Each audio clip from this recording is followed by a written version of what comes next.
안녕하세요. 오늘은 2025년도 12월 10일 수요일입니다.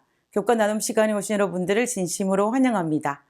이번 주는 2025년도 제4기 여호수아서에서 제11과 그 땅에 거할 때에 대해서 살펴보고 있습니다.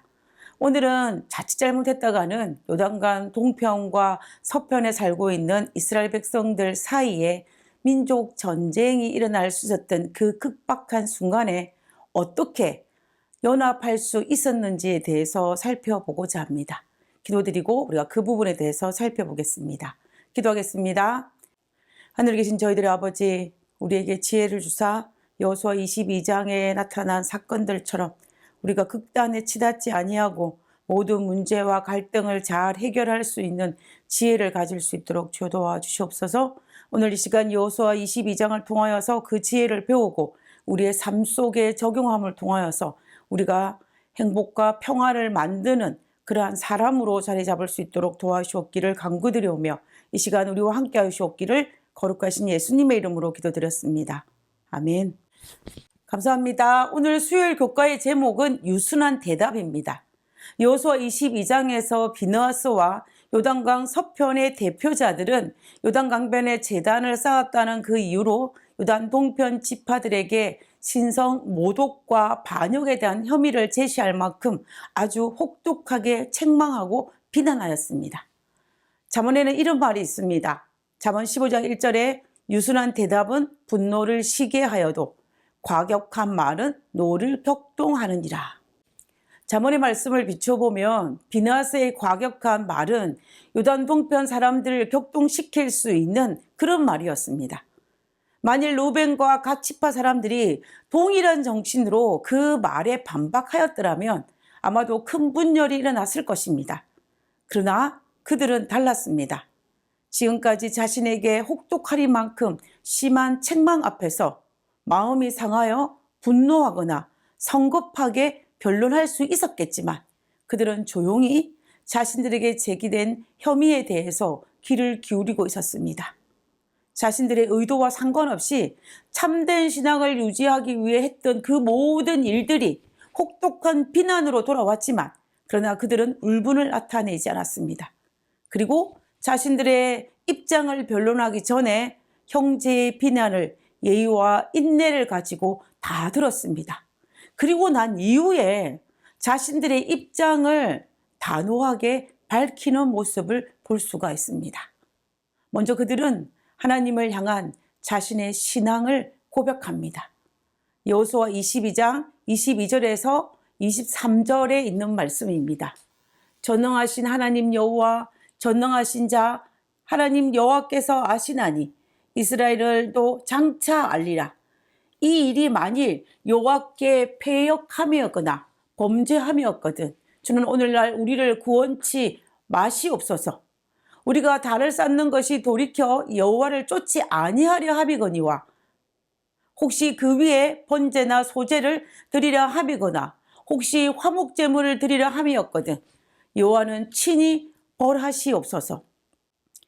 하나님께서 우리들의 의도와 우리의 진실된 마음을 아신다라고 이야기합니다.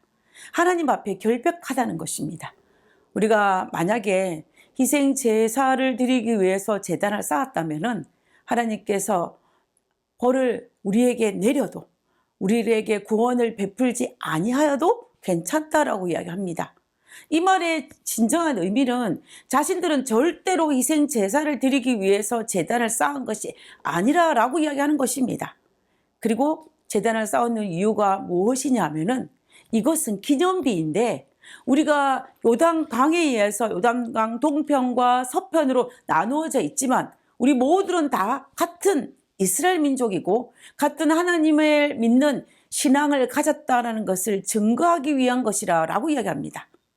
혹시나 우리 후손들 때에 가서 요단 서편에 있는 사람들이 이스라엘의 일부가 아니라고 주장할 때에 그리고 우리를 성막 봉사에 제외시킬 때에 혹은 요단강 동편에 있는 후손들이 신앙을 버릴까 그것을 염려하여서 여호와께서 우리 하나님이 되시는 증거로 기념비를 세운 것이 바로 이 제단이라고 대답한 것입니다.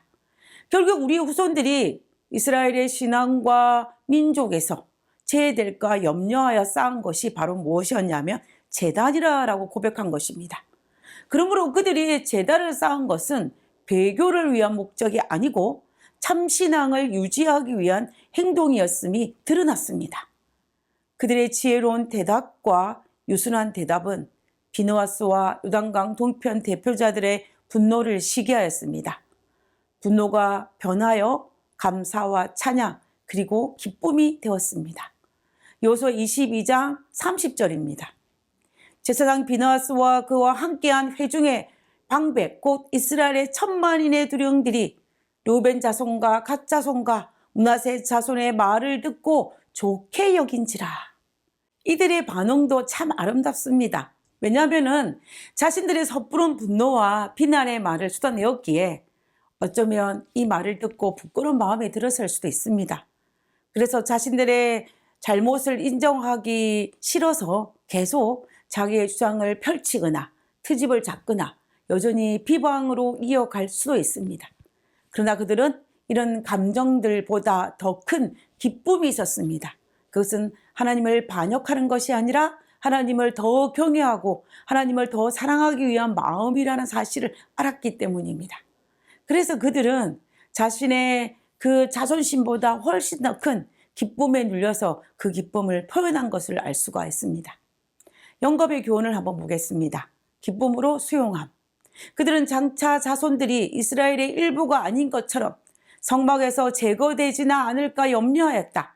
그때에는 실로에 있는 여호와의 제단의 모형을 따라 세운 이 제단이 그것을 세운 자들을 역시 살아계신 하나님을 경배하는 자라는 증거가 될 것이다.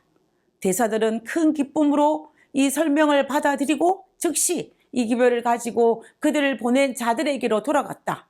싸움을 하려던 생각은 모두 사라지고 백성들은 연합하여 기뻐하고 하나님을 찬양하였다. 유순한 대답이 다시 연합과 찬양으로 이끌어진 것을 볼 수가 있습니다. 이스라엘 민족의 연합의 참된 기반은 지리적인 환경에 달린 것이 아니고 어떤 물리적인 범위가에 달린 것이 아니라 하나님을 향한 충성심과 하나님을 향한 신앙 때문이었습니다. 하나님을 향한 참된 신앙이 그들을 한 민족으로 연합할 수 있게 만들었습니다.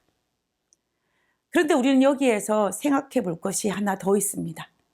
물론 여호수아 22장에 기록된 민족 전쟁으로 이어질 수 있는 위기를 아름다운 화합으로 만든 이 사건에서 요단강 동편의 진심 어린 신앙과 유순한 대답이 큰 역할을 한 것만은 확실한 사실입니다. 그러나 여기에서 우리가 요단강 서편 사람들도 연합을 위해 자신의 것을 헌신할, 희생할 각오까지 했다는 것에 우리는 주목할 필요가 있습니다. 비느하스가 요단강 동편 사람들에게 이렇게 이야기했습니다. 여호수아 22장 19절입니다. 그런데 너희의 소유지가 만일 깨끗하지 아니하거든 여호와의 성막이 있는 여호와의 소유지로 건너와 우리 중에서 소유지를 나누어 가질 것이니라. 오직 우리 하나님 여호와의 제단 외에 다른 제단을 쌓음으로 여호와를 거역하지 말라. 우리에게도 거역하지 말라.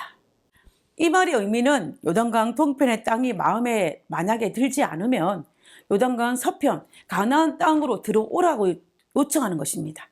자신들이 이미 분배받은 땅을 나누어 줄 터이니 요단강 동편으로 건너오라고 이야기합니다. 형제들 간의 분열보다는 자신들이 이미 분배받은 땅을 나누어 주겠다라고 이야기하는 것입니다. 이렇게 말하는 것은 결코 쉬운 일이 아닙니다. 자신들이 분배받은 땅은 자자손손 대대로 후손들에게 물려줄 땅이고 그리고 이 땅을 차지하기 위해서 그들은 광야 40년을 헤매고 다녔습니다. 그리고 마침내 얻은 땅이 바로 그 땅입니다. 그런데 그 땅을 놔두어 주겠다라고 이야기한 것입니다. 자신들이 희생하더라도 민족 전쟁을 막고 두 지파 반을 살리기를 원하는 그들의 간절한 마음이 그들의 희생을 각오하는 모습을 드러내는 것을 볼 수가 있습니다. 이들의 이 간절한 마음이 아마도 요단강 동편 사람들에게 그대로 전달되었을 것이라고 봅니다. 그랬기 때문에 그들은 유수란 대답과 그 희생으로 말미암아 분열 대신에 연합을 맞이할 수 있었던 것입니다. 자, 그리고 우리가 여기에서 한 가지 더 생각해야 할 것이 있습니다. 그것은 무엇이냐면, 만약에 르우벤과 갓과 므낫세 반지파가 가나안 땅에 들어오기 전에 요단강 동편에서 그 땅을 요구하지 않았다면, 모세에게 목축하기 적합한 땅이라고 여겨서 요단강 동편에 있는 땅을 달라고 하지 않았다면 어떻게 되었을까요? 그랬다면은 미래의 후손들이 이스라엘 민족에게서 제외되지는 않을까? 그런 염려는 없었을 것입니다. 그리고 신앙에서 떠나지는 않을까 하는 염려는 하지 않았을 것입니다. 그리고 기념비로 제단을 쌓는 일도 없었을 것입니다. 결국 이 모든 문제는 그들의 약속의 땅 가나안에 정착하지 않았기 때문에 일어난 일입니다. 만약에 그들이 하나님의 인도하심대로 가나안 땅에 정착하였다면 이런 문제는 발생하지 않았을 것입니다. 분명한 것은 무엇이냐면 요단강 동편은 하나님께서 약속하신 땅이 아니었습니다. 분명한 것은 요단강을 건너 가나안 안으로 들어가야만 했습니다. 가데스 바네아에서 12정탐꾼을 보내서 가나안 땅을 정탐할 때에도 요단강 동편은 정탐하지 않았습니다. 그러나 그들은 인간적인 욕심에 의해서 요단 동편을 선택했던 것입니다. 왜냐하면 이미 차지한 땅이었기 때문에 전쟁도 다시 할 필요가 없고 자신의 양떼를 목축하기에는 너무나 적합한 땅이라 여겼기 때문에 그들은 요단강 동편에서 그 땅을 모세에게 요구한 것입니다. 그런데 막상 요단강 동편을 차지하고 보니까 염려가 생긴 것입니다. 자신들이 살고 있는 요단강 동편과 약속의 땅 가나안 사이에는 큰 요단강이 막 버티고 있었습니다. 지형적으로 요단강이 경계가 된 것입니다. 이 지형적인 경계가 민족적인 분리와 신앙의 분리로 이어질지 모른다는 염려가 그들의 마음속에 생긴 것입니다. 그 염려가 우리도 요단강 서편과 같은 민족이라는 사실을, 같은 하나님을 섬긴다는 그 사실을 나타내기 위해서 멀리서 볼 수 있는 거대한 제단을 쌓은 것입니다. 물론 선한 동기에서 제단을 쌓기는 하였지만 처음부터 욕심을 버렸다면, 요단강 동편에 정착하지 아니하였다면 그들은 이런 염려는 하지 않아도 될 염려였습니다. 그리고 쌓지 않아도 될 제단이었습니다. 그러므로 가장 좋은 선택은 비록 좋아 보이는 요단강 동편이라 해도 약속의 땅 가나안으로 들어가야만 했습니다. 그랬다면 그들은 제단을 쌓을 수고로움도 그리고 염려도 하지 않아도 되었을 것입니다. 그리고 이방인들과 인접함으로 말미암아 우상 숭배에 빠질 염려도 하지 않아도 되었을 것입니다. 실제로 이스라엘 역사에서 이방인들에게 가장 먼저 땅을 그들이 먼저 뺏겼습니다. 역대상 5장 26절에 그러므로 이스라엘 하나님이 아수르 왕 불의 마음을 일으키시어 아수르 왕 디글라 빌레셋의 마음을 일으키심에 곧 르벤과 갓과 므낫세 반지파를 사로잡아 할라와 하볼과 하라와 고산 하숫가에 옮긴지라. 저희가 오늘날까지 거기 있으니라. 북방 이스라엘이 아시리아에 의해서 BC 722년에 망했습니다. 그런데 요단강 동편은 그것보다도 100여 년에 앞서 아시리아에서 망한 것을 우리는 여기에서 확인하게 됩니다. 그들은 땅도 빼앗기고 포로로 잡혀갔습니다. 그러므로 우리는 이 사실을 통하여서 우리의 눈에 어리석어 보이고 느린 것처럼 보이고 돌아가는 것처럼 보이고 답답한 것처럼 보인다 할지라도 또 내 판단이 아니라 내 뜻이 아니라 내 의견이 아니라 하나님의 원칙에 서는 것이 가장 지혜롭고 가장 빠르다라는 것입니다.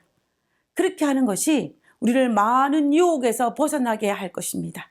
그리고 받지도 않아도 될 오해를 피하게 할 것입니다. 그래서 우리는 르벤과 갓과 므낫세 반지파가 요단강을 건너갔다면 얼마나 좋았을까라고 생각하지 않을 수 없는 것입니다. 오늘 교과의 제목은 유순한 대답이었습니다. 유순한 대답으로 말미암아 분노를 시기하고 민족 전쟁의 위기에 벗어나 연합과 기쁨을 찾는 모습을 우리는 살펴보았습니다. 우리도 유술한 대답으로 분열보다는 연합을 이룰 수 있는 그러한 우리가 되었으면 좋겠습니다. 우리가 가는 곳에, 우리가 있는 곳에 갈등보다는 평화가, 연합이, 화합이 일어나는 그런 곳이 되었으면 좋겠습니다. 우리 모두 그러한 화합을 이루는 사람이 되기를 간절히 바라며 오늘 교과를 마치도록 하겠습니다. 기도하고 마치겠습니다. 때로 저희 마음에도 그때 이렇게 말했다면 어떻게 되었을까 하는 후회가 있습니다. 더 좋은 방법으로 갈 수 있음에도 사람이 대답이 그 길을 틀어놓을 때가 많습니다. 지혜를 주셔서 어떻게 말해야 할 것을 알도록 날마다 도와주옵소서. 하늘에 계신 저희들 아버지, 저희 입술에 하나님의 말씀을 넣어 주시옵소서.